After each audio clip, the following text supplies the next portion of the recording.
Hola a todos, muy buenas tardes y bienvenidos a nuestro tercer bloque de sesiones W. Hemos tenido una mañana con harto contenido, ¿cierto? Con gente de Argentina, de Uruguay, ¿cierto? Judith La Guardia estuvo con nosotros en la charla previa. Y ahora, ¿cierto? Vamos a continuar y nos vamos a pasar a speakers nacionales. Conmigo está Carolina Toro, ¿cierto? En representación de Flores y Asociados, que es un estudio de abogados que tiene oficinas en Concepción y Santiago. Ellos se especializan, ¿cierto?, en propiedad intelectual y en derecho corporativo. Ahí la Carolina me puede corregir si estoy equivocado. No, más perfecto. Excelente. La idea es que Carolina hoy día nos cuente un poco más de los alcances de la propiedad intelectual, ¿cierto? Y cómo esto tiene un impacto en el emprendimiento también. ¿Cómo va a funcionar la charla? Ella va a hacer una exposición durante 40, 50 minutos aproximadamente, y después de eso, mientras tanto, todos ustedes pueden ir poniendo preguntas en el apartado de abajo, en la base de abajo, donde dice preguntas y respuestas, y las vamos a contestar al final de la jornada. Les recuerdo también que C+App está compartiendo el contenido en paralelo en Facebook Live, ¿cierto? Y que después de la charla vamos a tener un pequeño backstage en donde le van a hacer más preguntas a Carolina, y todo esto va a quedar arriba de nuestra página web, que es www.casaw.org, en donde van a poder volver a consultarlo también o revisar el contenido de otra forma. Así que bienvenida Carolina, puedes comenzar cuando quieras y muchas gracias por sumarte a Sesiones W. Muchas gracias, Iván. Es un agrado acá estar con ustedes. Muchas gracias por la invitación. Especialmente me gusta mucho ser parte de este ciclo de charlas que fue diseñado por ustedes, especialmente para los emprendedores, para poder revisar las principales herramientas que tienen que tener presente al momento de impulsar un emprendimiento. Y aquí mi objetivo es que conozcan un poco cuáles son los aspectos de propiedad intelectual que tienen que tener en consideración al momento de impulsar un emprendimiento y saber cómo usarla, y bueno, también saber buscar recomendaciones y diseñar una buena estrategia de propiedad intelectual de forma de poder optimizar los beneficios que este tipo de instrumento les entrega para el desarrollo de su emprendimiento. Entonces vamos a hablar de la propiedad intelectual, que como término general se relaciona a un sistema de protección de las creaciones del intelecto humano, en la medida que estas creaciones del intelecto suponen un esfuerzo intelectual que produce o conocimientos nuevos, es decir, soluciones nuevas a problemas técnicos, o expresiones creativas que generan obras que pueden ser estéticamente o sensorialmente agradables, que en definitiva mejoran la calidad de vida de las personas, y que por tanto este esfuerzo intelectual debe protegerse y debe ser incentivado por el sistema. Entonces vamos a pasar a ver, voy a compartir mi pantalla.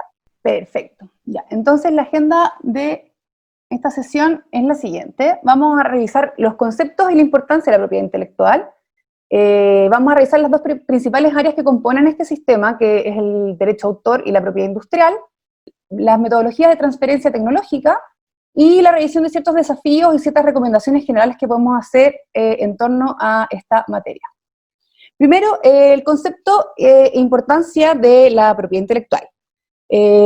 Como les había comentado recién, la propiedad intelectual se relaciona a la protección de ciertas creaciones del intelecto, de manera de que el sistema lo que busca es recompensar la creatividad de los innovadores, protegiendo legalmente el derecho de los autores, de los creadores, para que puedan gozar de los beneficios que derivan de su obra, en forma de otorgarles un derecho temporal que les permite apropiarse de los productos de su creatividad y excluir a terceros del uso gratuito de este conocimiento, mientras que a su vez también el sistema busca resguardar los derechos de la sociedad en su conjunto para tener acceso a estas creaciones.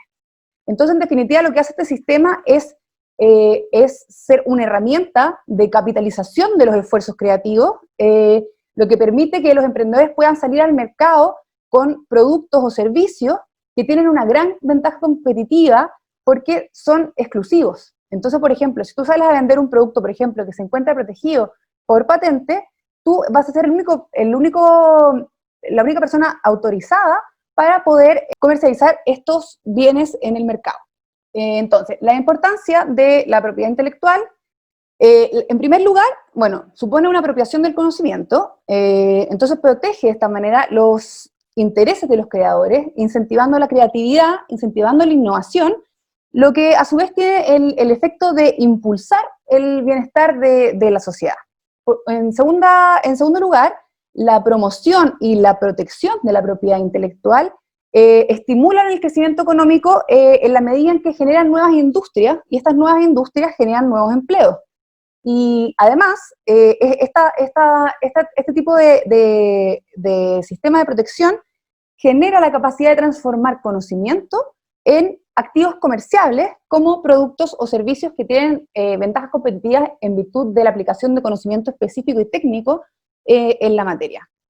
Además, el sistema de propiedad intelectual ayuda a establecer un equilibrio entre los intereses de los innovadores y el interés público, de manera de crear un entorno donde la creatividad y la invención se pueda desarrollar en beneficio de todos, y además fomenta prácticas comerciales leales, porque evita, por ejemplo, la copia desleal y otras actitudes desleales que pueden haber en el mercado, que vamos a ver un poquito más adelante.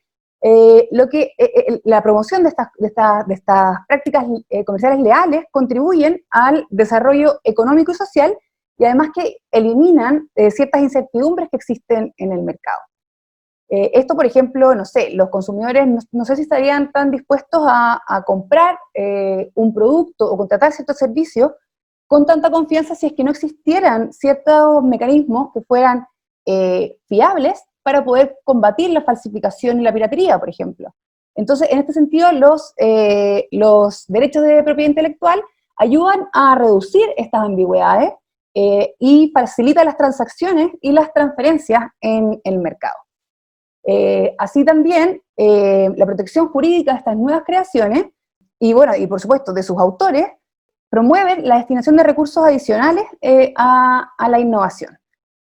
Además, incentivan la especialización de los desarrolladores, que por ejemplo, si quieren dedicarse a desarrollar, pero no tienen el interés, por ejemplo, de después manufacturar y ofrecer y comercializar productos en el mercado, pueden hacerlo y pueden recuperar su inversión y además hacer un acto de aprovechamiento de estas nuevas tecnologías a través de un contrato de transferencia tecnológica donde van a ceder estos derechos a un tercero que sí tenga interés en generar estas actividades. Entonces, bueno, acá vemos los principales componentes que integran el sistema de propiedad intelectual. Por un lado, el derecho de autor protege creaciones artísticas y literarias, protege software también, y el caso de la propiedad industrial protege ciertos activos que son más bien relacionados a activos comerciales, que los vamos a ver en detalle un poquito más adelante. El derecho de autor protege obras de la inteligencia humana por el solo hecho de su creación, ya sea en el ámbito literario, artístico o científico. Cualquier forma de expresión de estas obras de la inteligencia, pero estas formas de expresión tienen que ser originales, porque esta forma de expresión original es lo que es realmente apropiable. La idea que se expresa no es apropiable y tampoco se protege a través del sistema de derecho de autor, sino que la expresión específica y concreta de estas ideas es lo que este sistema protege. Entonces es súper importante distinguir entre la idea, que es el concepto abstracto, y la expresión concreta de cómo se manifiesta esta idea en una obra tangible. Entonces el derecho de autor no protege ideas abstractas ni funcionalidad, sino que la expresión concreta de estas ideas. Bueno, por regla general, los derechos de autor van a pertenecer, por supuesto, a los autores, quienes van a tener el derecho exclusivo de utilizar su obra, de autorizar a terceros para utilizarla, según lo que acuerden respecto en el contrato que corresponda, ya sea un contrato de cesión de derechos, un contrato de licencia, y por supuesto, el titular va a poder prohibir el uso de estas obras por terceros. Dentro del espectro del derecho de autor, también se protegen lo que se llaman derechos conexos. Los derechos conexos son derechos que se relacionan al derecho de autor, que son similares, pero tienen ciertas limitaciones y muchas veces tienen un tiempo de protección más corto que el derecho de autor, y se conceden a los artistas, intérpretes y ejecutantes, por ejemplo, los actores y los músicos, tienen derechos conexos. Un músico que no compone una canción tiene derechos sobre su interpretación de esa canción, y esto es un derecho conexo. Además, por ejemplo, los productores de fonogramas, por ejemplo, los sellos discográficos, tienen derechos sobre sus grabaciones, y los organismos de radiodifusión tienen derechos sobre sus programas de radio y sus programas de televisión. Como les comenté, los derechos de autor se protegen automáticamente desde su expresión o desde su fijación en un soporte. No es necesario, por lo tanto, el registro de estos derechos para que tengan protección, y tienen protección mundial. Perdón. Tienen protección mundial. A diferencia de lo que vamos a ver en los derechos, en los activos de propiedad industrial, que son territoriales. Bueno, el concepto de derecho a autor contempla los derechos patrimoniales y los derechos morales. Los derechos patrimoniales son aquellos que se relacionan más bien a las facultades de explotación o aprovechamiento comercial de las obras, y están protegidos por un plazo determinado que corresponde a la vida del autor, más 70 años contados desde la fecha de fallecimiento del autor. En este plazo, lo que se pretende es que el autor y sus herederos puedan obtener un provecho económico de esta obra por un periodo razonable de tiempo hasta que la obra pasa a ser de dominio público. Los derechos morales se condicen más bien con una relación personal entre el autor y su obra. Entonces, se refieren más bien al derecho del autor de ser reconocido como autor de una obra, y también el derecho a mantener la integridad de la obra, es decir, poder oponerse a cualquier tipo de modificación o alteración de su obra.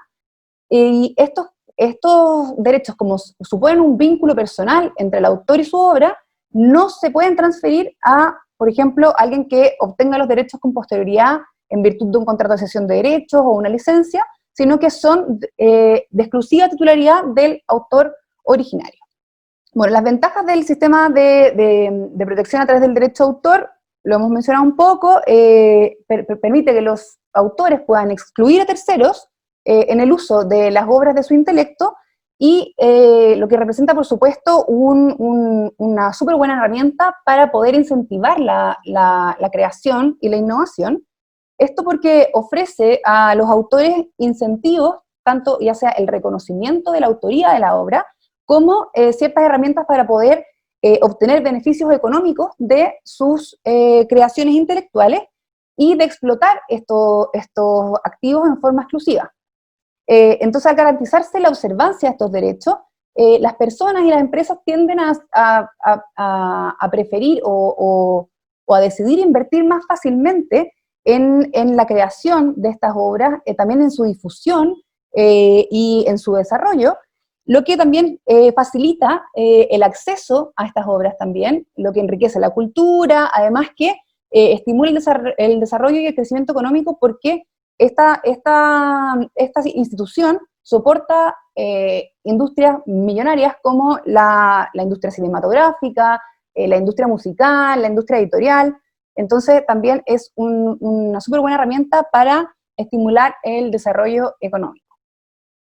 Bueno, aquí tenemos un cuadrito de las facultades patrimoniales que reconoce la Ley de Propiedad Intelectual, que corresponden al derecho de reproducción, la distribución o comunicación al público, la radiodifusión, modificación, adaptación y traducción, el arrendamiento de estos activos, y también el derecho de seguimiento. El software es un caso excepcional que se protege en casi todo el mundo como a través del sistema de derecho de autor. Su forma de protección es como obra literaria, a través de la protección del código fuente.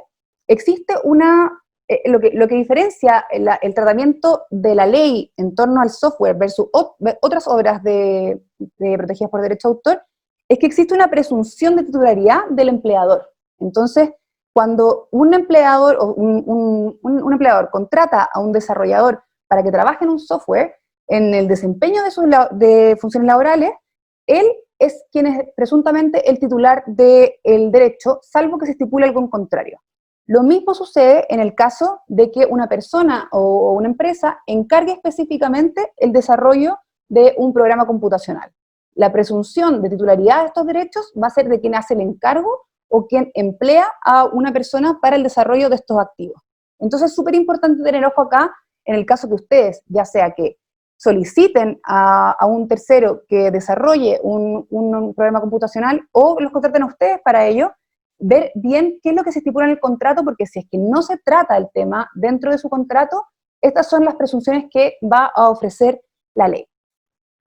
Bueno, si el titular de estos derechos es una persona jurídica, por supuesto no se puede contar el periodo de protección posterior a la muerte de este titular, entonces se contabiliza desde la primera publicación del programa computacional cuando se trata de software que es producido o desarrollado por trabajadores dependientes en el desempeño de sus funciones y cuando el titular es una persona jurídica.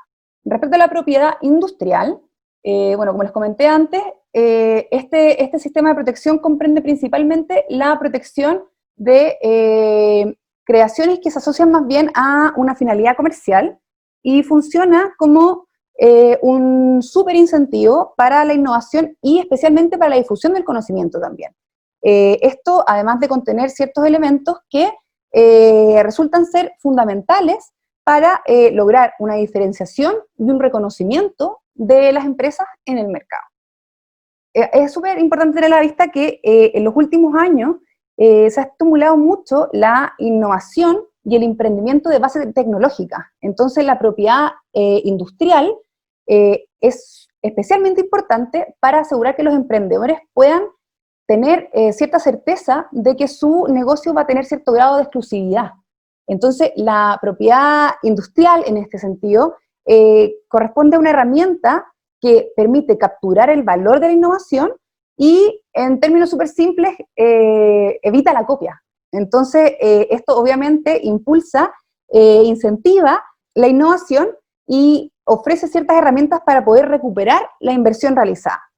Entonces, en esta lógica, la propiedad industrial corresponde a una herramienta súper relevante y que se debe saber utilizar para poder atraer la atención de inversionistas, porque dado que te asigna titularidad al conocimiento, facilita apropiarse de los beneficios que vienen de estas nuevas obras, entonces también tiende a ofrecer una herramienta como más concreta y mucho más tangible que pueda ser atractiva para inversionistas que quieran involucrarse en el desarrollo de estos conocimientos. Vamos a ver primero las patentes. Las patentes son un activo de propiedad industrial que protegen invenciones, corresponden a un monopolio limitado otorgado por el Estado a cambio de la divulgación de información técnica. Es un monopolio porque claramente el Estado concede un derecho exclusivo al titular. Es limitado porque es limitado en tiempo. Hay patentes que tienen una protección de 20 años y hay patentes que tienen protección de 10 años. Dependiendo del tipo de patente lo vamos a ver un poquito más adelante. Y además existen limitaciones que se consagran en la ley en forma taxativa y por causales muy justificadas en miras de la protección del interés social. Esto porque puede haber ciertas actitudes, por ejemplo, un titular de la patente que tenga prácticas anticompetitivas, por ejemplo, que hayan sido declaradas como tal por el Tribunal de Libre Competencia. Estas situaciones como excepcionales, están muy especificadas en la ley, autorizan a que el Estado pueda otorgar una autorización de uso sobre esta tecnología patentada en este caso excepcional donde no existe el componente de beneficio social en virtud de ya sea el contexto o de la actitud del titular de la patente. Entonces, esta limitación busca mantener el equilibrio entre los intereses de los innovadores con el interés de la sociedad en su conjunto. Y esto es súper importante porque dejar de lado el componente social en materia de propiedad industrial sería un poco desnaturalizar el propósito mismo de la existencia de estos derechos, porque estos monopolios se otorgan en virtud de que ulteriormente van a beneficiar a la sociedad en su conjunto. No se protegen las invenciones por el mero hecho de que es bueno tener cosas nuevas, sino que estas cosas nuevas tienen que ser capaces de beneficiar a la sociedad en su conjunto, y no solamente al innovador. Entonces, bueno, a cambio de la protección de la patente que te da este derecho exclusivo, los titulares tienen la obligación de divulgar la información sobre sus invenciones. Entonces, de esta manera enriquecen el pool de conocimientos que existe sobre esta materia específica, y entonces estimulan de esta manera la creatividad y la innovación. Entonces, por una parte, dan protección a los titulares e incentivan la innovación, pero también son una fuente de información y de inspiración incluso para otros desarrolladores y para otros innovadores. Bueno, estos derechos exclusivos se otorgan sobre invenciones que pueden ser productos o procesos que pueden construir formas nuevas de hacer algo, o que proponen soluciones técnicas a problemas que no se encuentran resueltos. Por regla general, una invención protegida por patente no puede ser fabricada, ni utilizada, ni distribuida, ni comercializada por terceros sin el consentimiento del titular de la patente. Entonces, el titular lo que tiene es un derecho para decidir quién puede o no utilizar la invención patentada durante el periodo de tiempo en que esta patente esté protegida. Una vez que el plazo expira, esta invención pasa a pertenecer al dominio público. Entonces, ahí el titular deja de tener su derecho exclusivo y esta tecnología está disponible para la explotación comercial por terceros. Los tipos de patentes son patentes de invención, los modelos de utilidad, los diseños industriales y los esquemas de trazado. El plazo de protección para las patentes de invención es de 20 años desde la solicitud, y de las otras patentes es una protección de 10 años. Esta diferencia es porque el salto innovador que supone una patente de invención es mucho más alto que el de las otras patentes que están descritas ahí, y por tanto el plazo para poder recuperar la inversión que se ha realizado para poder desarrollar esta nueva tecnología debe ser más amplio, porque la inversión también es más alta.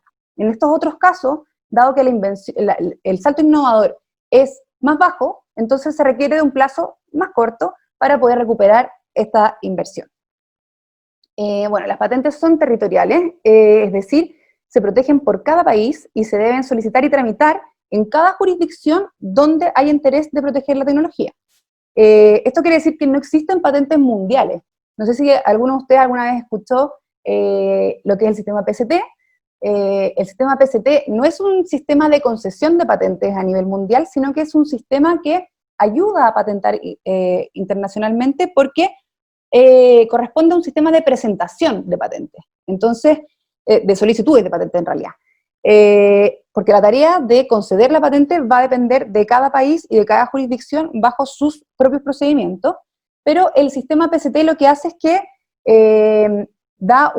crea un procedimiento único para ingresar solicitudes de patente, donde se establece una metodología y los requisitos como un poco objetivizados para proteger las invenciones en todos los países miembros, que actualmente son más de 150 países. Bueno, en el caso de las patentes, el titular de los derechos va a ser el inventor, sin perjuicio de que la ley establece explícitamente qué sucede en el caso de tecnologías que han sido desarrolladas bajo contratos de trabajo o contratos de prestaciones de servicio. Si es que este contrato de trabajo supone que el trabajador debe realizar actividades que suponen una actividad inventiva o creativa, la facultad de solicitar estos derechos de propiedad industrial va a pertenecer al empleador o a quien encargó el servicio, en caso de que no sea bajo una relación laboral, sino que simplemente por un contrato de servicio para un encargo específico. El artículo 69 de la Ley de Propiedad Industrial establece una excepción en el caso del trabajador donde su contrato de trabajo no lo obliga a realizar funciones inventivas o creativas.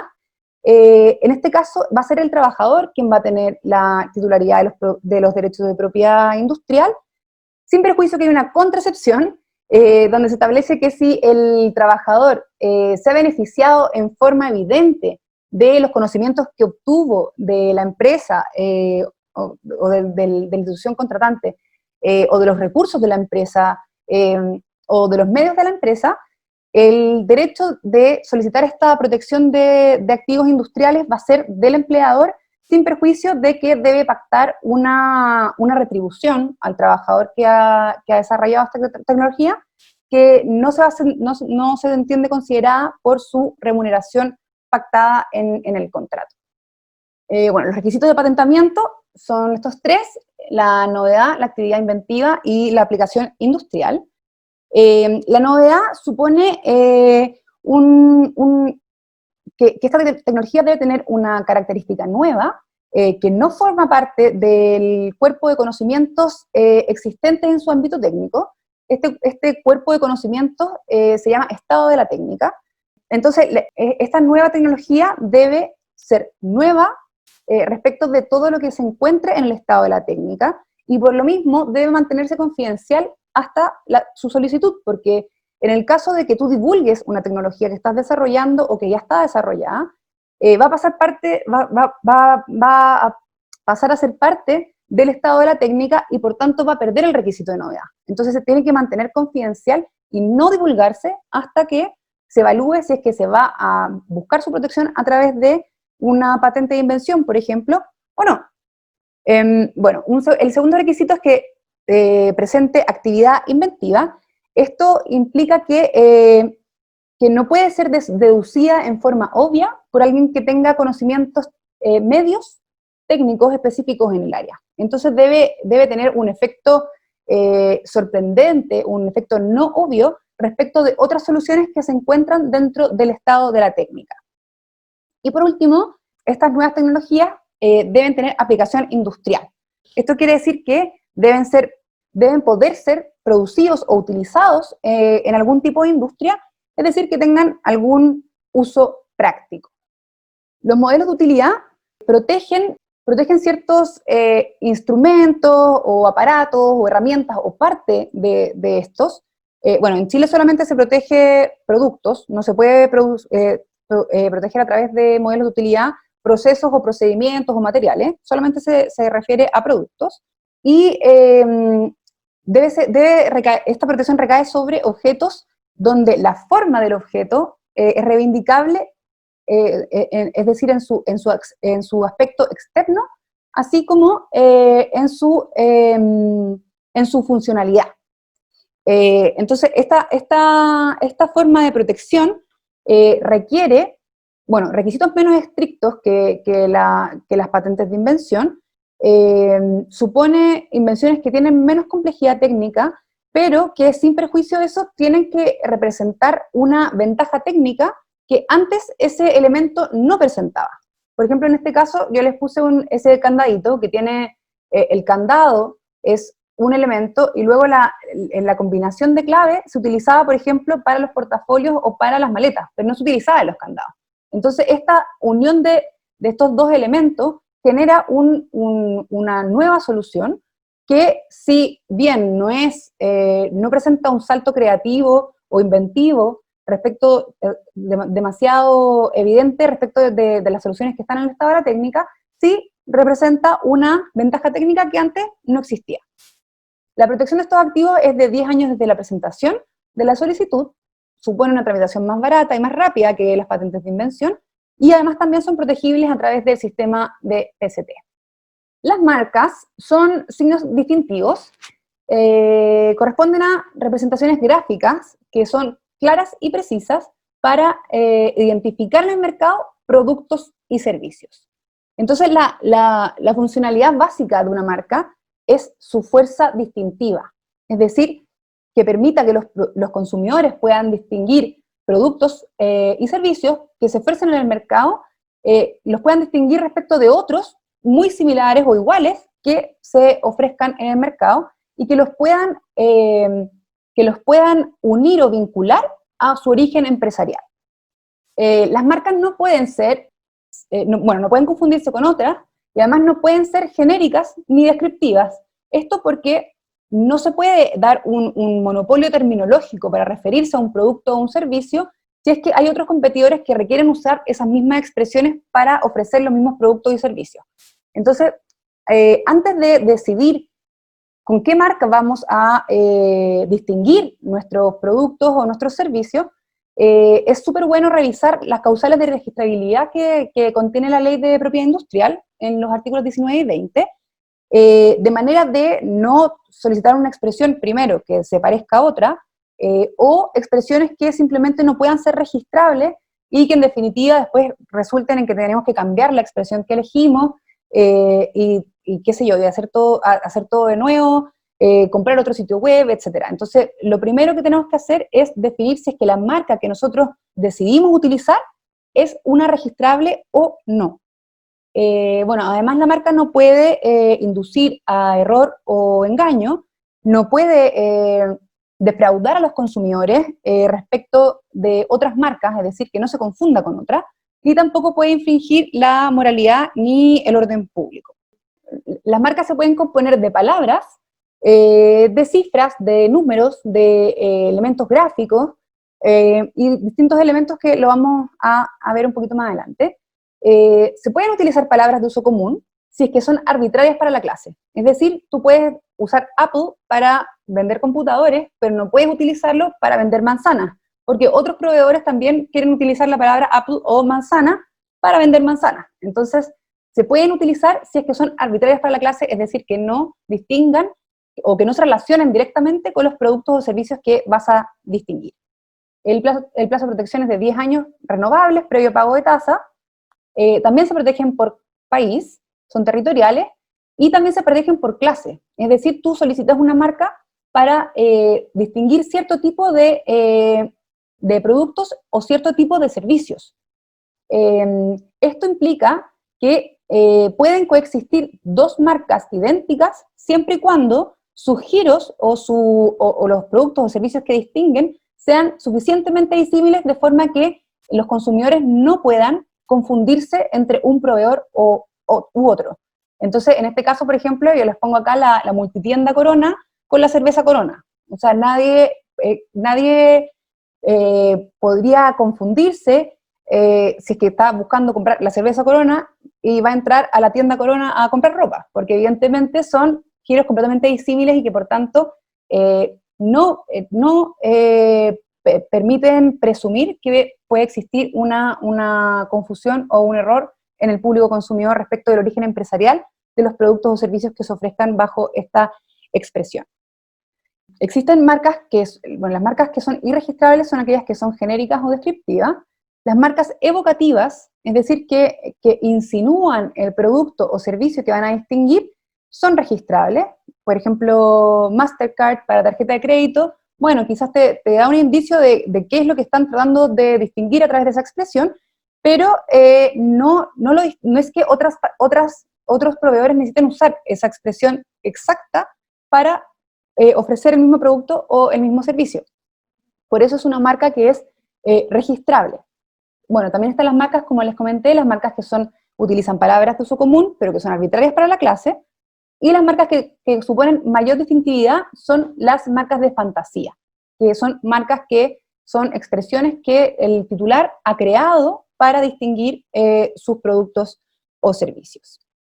Las marcas otorgan una protección que garantiza al titular el derecho exclusivo de utilizar esta expresión para identificar los productos y servicios solicitados al momento de la protección de esta expresión, y también permite, por supuesto, su utilización por terceros a través de contratos de licencia o sesiones de marca, etc. Entonces, aquí el titular de la marca va a poder impedir que cualquier tercero, sin su consentimiento, utilice marcas idénticas o similares para poder distinguir productos o servicios idénticos o similares al mercado, pero siempre bajo el presupuesto de que el registro de esta marca similar pueda inducir a error o confusión en el mercado.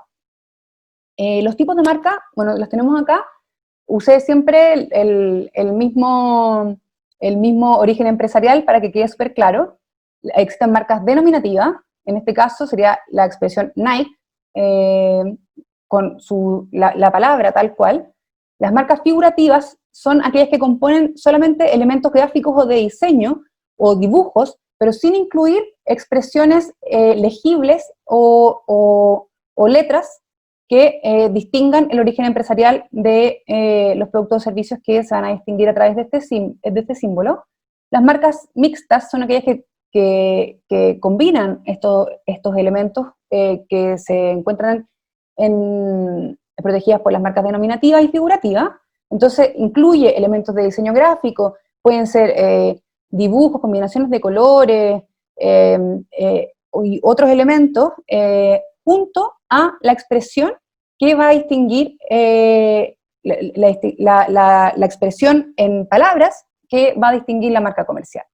Y además existen marcas que se denominan como frase de propaganda, que son ciertas expresiones que acompañan a una marca comercial con el objetivo de promocionar estos bienes estos productos y servicios, pero siempre tienen que estar asociadas a una marca. No puedes simplemente registrar una frase de propaganda a secas, sino que tiene que ir vinculada a una marca comercial. Bueno, las funciones de las marcas, esto es un poco reiterar lo que ya hemos hablado. Bueno, las marcas promueven, obviamente, la iniciativa y el espíritu empresarial porque otorgan beneficios a sus titulares, como el reconocimiento en el mercado, y también traen beneficios financieros porque son activos comerciales. También impiden que los competidores desleales, como por ejemplo los falsificadores, utilicen signos muy similares o idénticos incluso para designar productos o servicios que son de calidad inferior o que son productos distintos a través del aprovechamiento de la reputación y el posicionamiento comercial de aquel titular de la marca comercial. Entonces, este sistema lo que otorga a los titulares es una posibilidad de comercializar productos y servicios bajo condiciones mucho más justas, y de esta manera facilitan el comercio internacional y también, por supuesto, la competencia leal. Entonces, bueno, las funciones de las marcas son la distintividad, porque permiten que los consumidores puedan identificar el producto o servicio y relacionarlo con una empresa, catalizan el prestigio empresarial, porque los consumidores que están satisfechos con un producto o con un servicio van a tender a recomendarlo o volver a utilizarlo si es que pueden identificarlo a través de una marca comercial en el mercado y que puedan distinguirlo de otros que son muy similares o idénticos porque son de una marca en particular. Producen un monopolio de bienestar porque confieren a su titular ciertos derechos exclusivos y excluyentes para poder distinguir productos y servicios a través de ciertas expresiones protegidas. Y, por supuesto, las marcas desempeñan un papel fundamental en las estrategias de desarrollo y de comercialización de las empresas y contribuyen a proyectar la imagen y la reputación de los productos de la empresa ante los consumidores. Bueno, los beneficios garantizan la distinción de los productos y servicios, evitando la confusión, permiten que las empresas diferencien sus productos, son instrumentos de comercialización y permiten tratar la imagen y reputación de una empresa, pueden ser objeto de concesiones de licencia, es decir, de autorizaciones de uso, así proporcionando fuentes directas de ingresos a través de las regalías o royalties, son activos comerciales y además impulsan a las empresas a invertir en el mantenimiento o mejora de sus productos, porque sus productos ahora son distinguibles a través de una marca comercial y por tanto, para resguardar su reputación, por supuesto, deben invertir en el mantenimiento de la calidad de estos productos. El secreto empresarial es la forma de protección de información comercial valiosa, contempla la protección de todo el conocimiento sobre productos o procedimientos industriales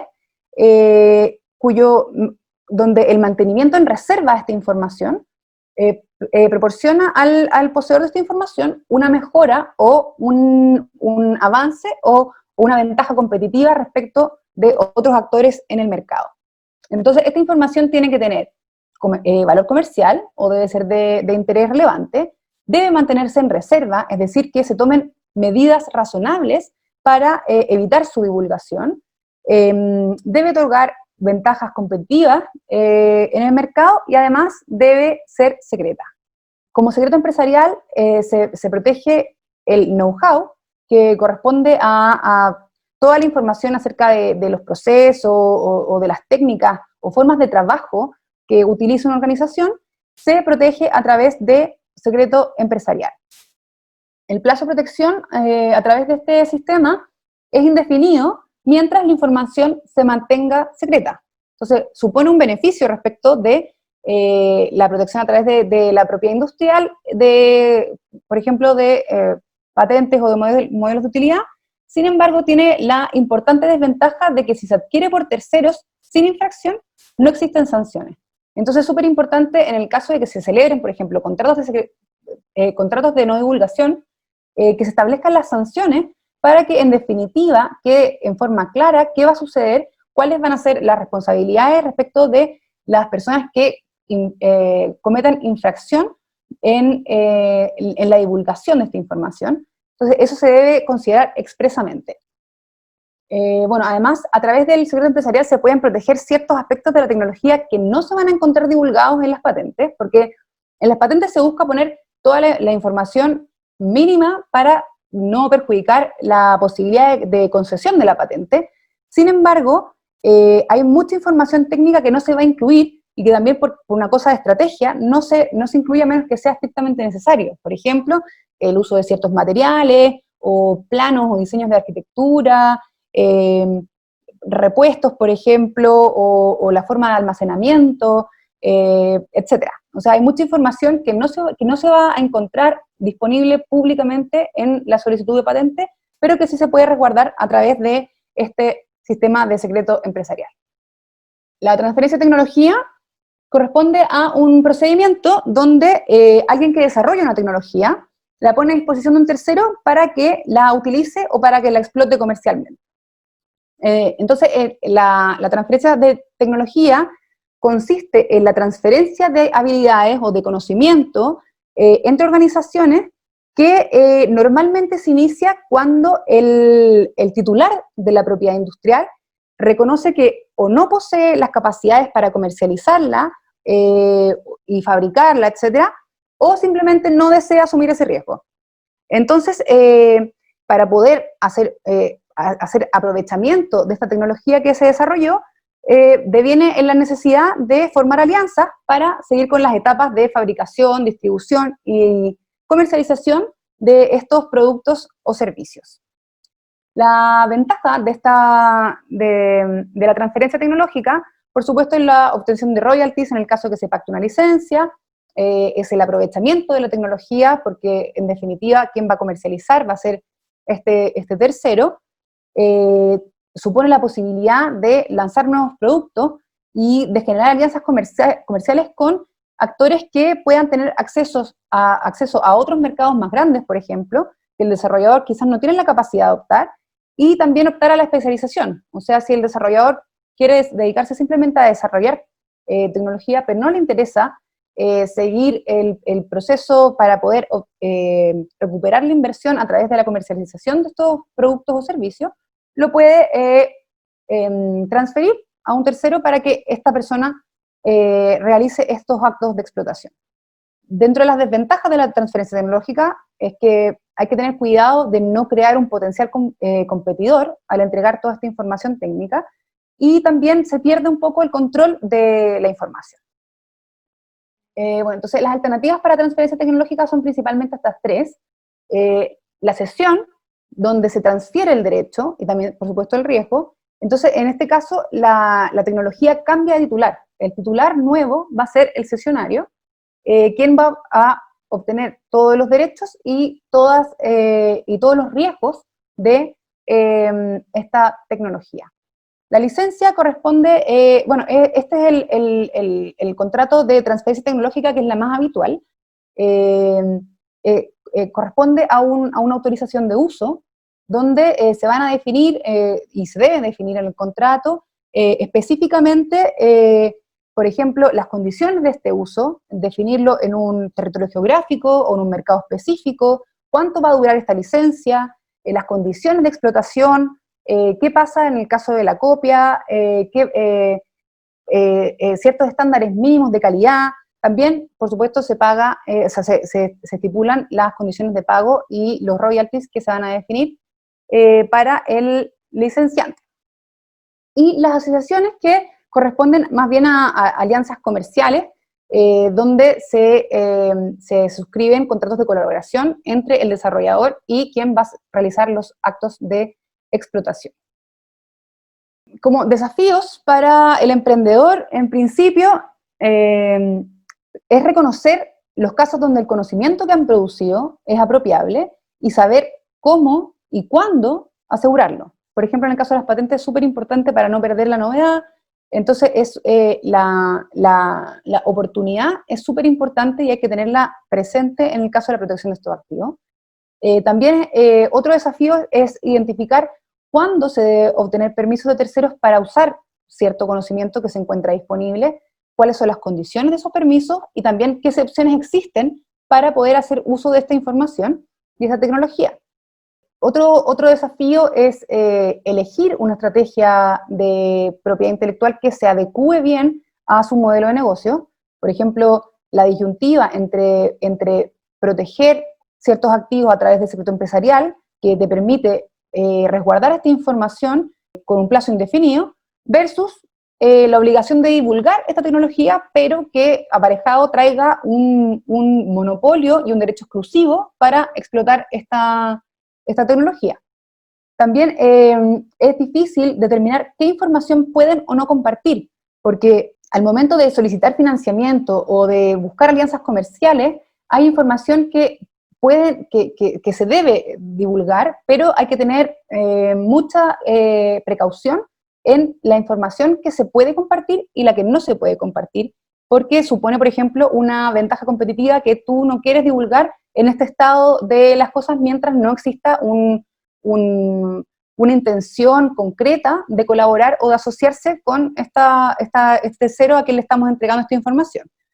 Además, se debe tener mucha paciencia y también se debe tener medios económicos para poder tramitar patentes, porque es un proceso de protección lento y que se demora bastante y también supone una inversión importante para poder obtenerla. Y además, la propiedad intelectual no es igual en todo el mundo, entonces hay que evaluar caso a caso y jurisdicción por jurisdicción la forma de protección de estos activos. Como recomendaciones generales, primero, establecer y ser súper concreta con esto, la primera protección que se debe tener en consideración son los contratos. Los contratos muy relevantes al momento de definir qué información se va a divulgar, qué información no se va a divulgar, si es que vamos a divulgar información sensible, definir y suscribir contratos de no divulgación, contratos de confidencialidad, en el caso de que encarguemos desarrollos, suscribir contratos de cesión de derechos para tener claridad sobre quién va a ser el titular de estos derechos de propiedad intelectual.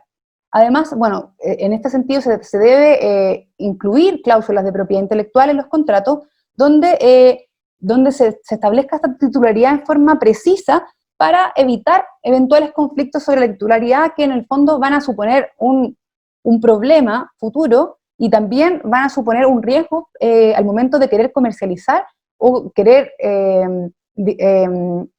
licenciar o ceder esta tecnología, en el caso que no tengamos bien definido quién es el titular de estos activos. Como recomendación general también, se debe proteger como primer elemento la identidad comercial. Esto supone tres aspectos y tres activos que se deben proteger. Uno es la marca comercial, que es el nombre por el cual se va a ofrecer productos y servicios en el mercado que van a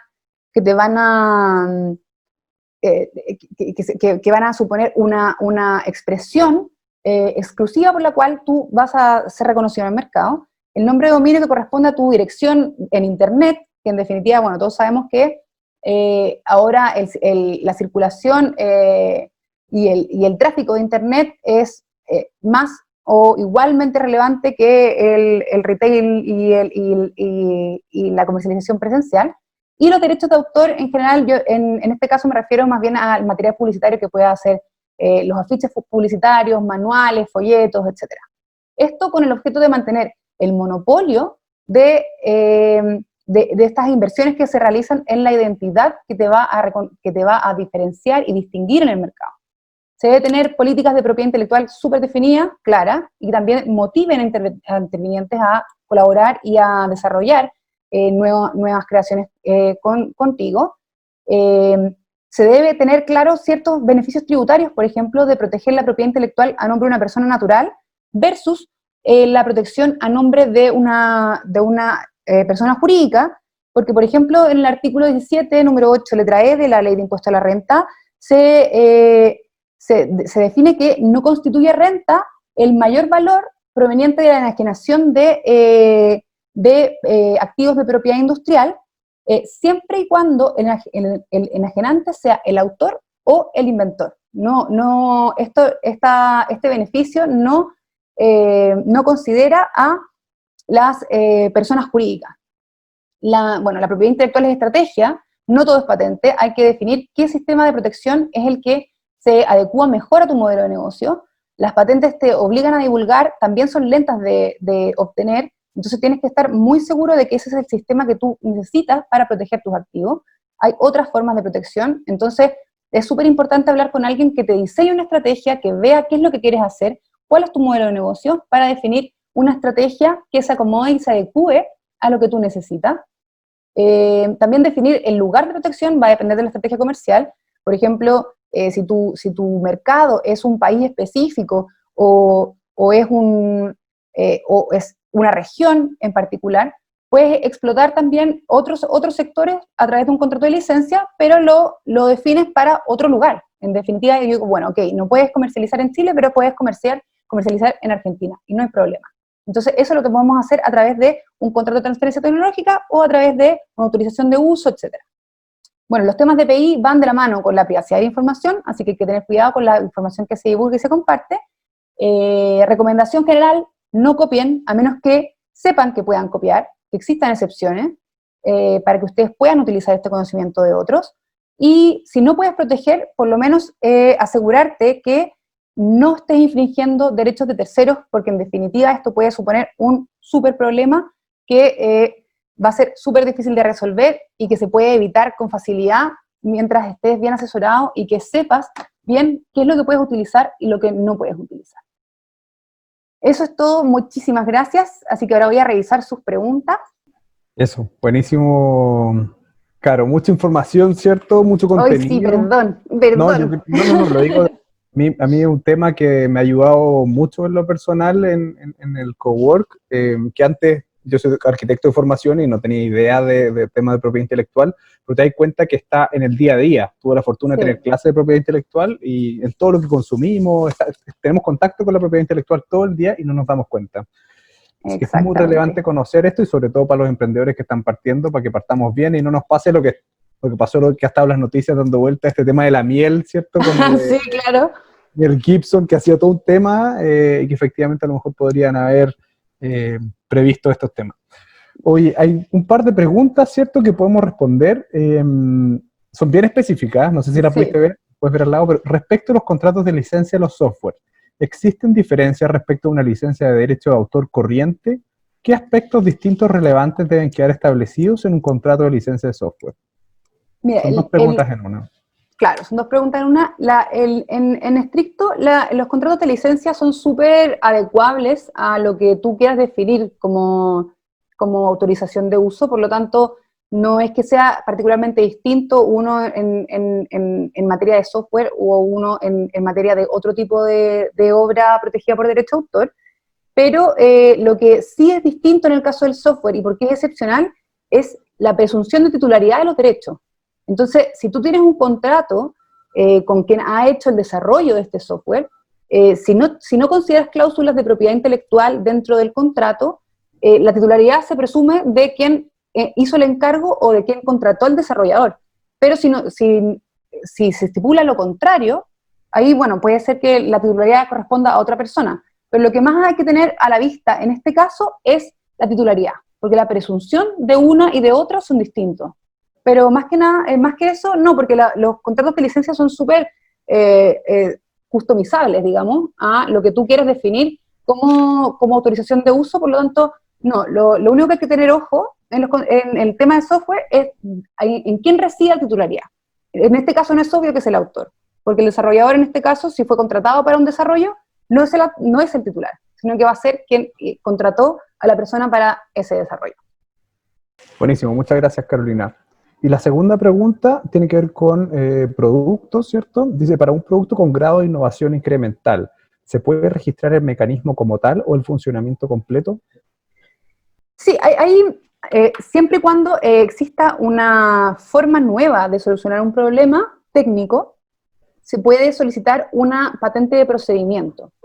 También existen ciertas patentes de sistema que traen aparejada la protección de una funcionalidad específica, pero requieren la intervención de hardware desarrollado específicamente para la resolución de ese problema y requieren del desarrollo de hardware específico para poder implementar esta solución.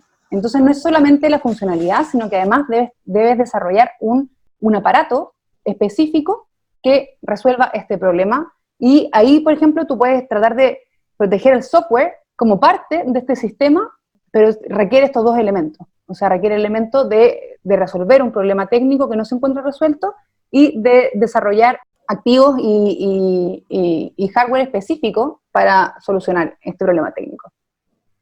Me reí porque me acordaba mucho de las clases que tenía en el magíster de propiedad intelectual, y en realidad es bastante información y hay que empezar a aprender, ¿cierto? Y hay que ver, yo creo que lo más importante es definir una estrategia, y ahí es donde necesitamos la asesoría de personas como tú, ¿cierto? De Flores y Acevedo, voy a corregir, ¿cierto? De Flores y Acevedo. Es que es una primicia, entonces... Es una primicia, pero apareció en toda la charla, así que hay que mencionarlo. Oye, Carolina, tremenda exposición, muchas gracias por todo el contenido compartido. Esperamos que a todos los que se sumaron a esta charla en vivo les haya dado un pincelazo de lo que es la propiedad intelectual y puedan profundizar un poquito más en estos conocimientos, siempre contactando a Carolina y a Flores y Acevedo. Les recordamos que Carolina sigue, ¿cierto?, en un live a través de C+, que es nuestro panel hoy día en innovación, así que Carolina puedes continuar como a esa segunda patita de la charla, y los dejo a todos invitados a la cuarta charla del día, ¿cierto?, que vamos a contar con la presencia de Ángeles Romo, CEO de Startup Chile, que nos va a explicar un poquito sobre modelos de negocio y nos va a dar su experiencia en ecosistema.